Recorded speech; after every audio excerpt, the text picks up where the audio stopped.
The topic of guns invokes a strong response from most folks. According to the ATF, there are now more guns than people in the U.S., and gun sales are still rising in record numbers. News 3's Mercer Van Shore digs deeper in this News 3 special report with more on why more people are buying guns in the Chattahoochee Valley, creating a gun buying frenzy.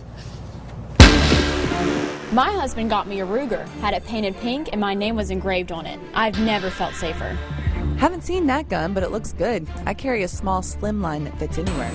Built, not bought. This is the rifle I built for my wife. Told you the gun was pretty. Disgusting. Gun rights or gun control, everyone seems to have an opinion.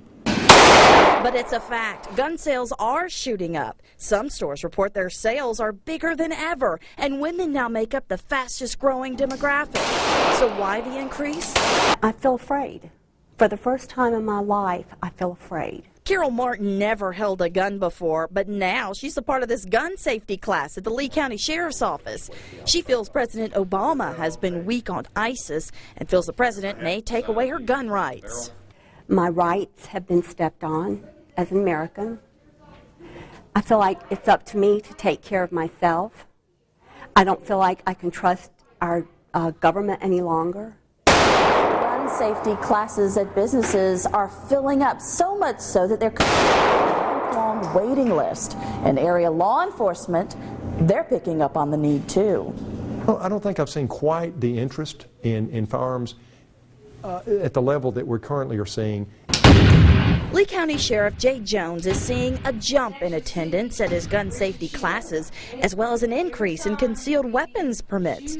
It's an easy process to get a permit. You can even apply online. But you don't need a permit to buy a gun. It's perfectly legal in Georgia and Alabama to buy a gun from a friend and keep it at home. If you buy a gun from a gun shop, they're required to do a background check. We advocate responsible firearms ownership, and the vast majority of people out there, I think, feel the very same way. Every time I think about those kids, it gets me mad. President Obama made a passionate plea a few weeks ago, announcing a series of executive actions calling for a national sense of urgency to limit gun violence. Those orders range from cracking down on unregulated internet gun sales to increasing mental health funding. Since then, Facebook, along with Instagram, decided to stop all gun sales. But according to mental health advocates, there's a low correlation between 2 and 4% of mental illness being the cause of gun violence.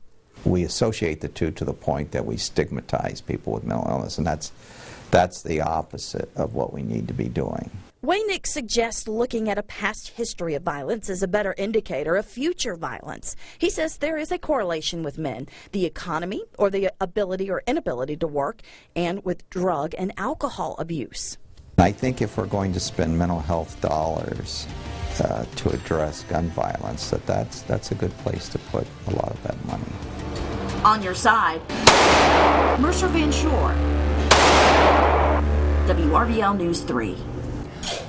State lawmakers are noticing the increase in gun sales. Both the Georgia and Alabama state legislatures are considering several gun bills, including the campus carry bill that would allow students to carry a gun on certain college campuses.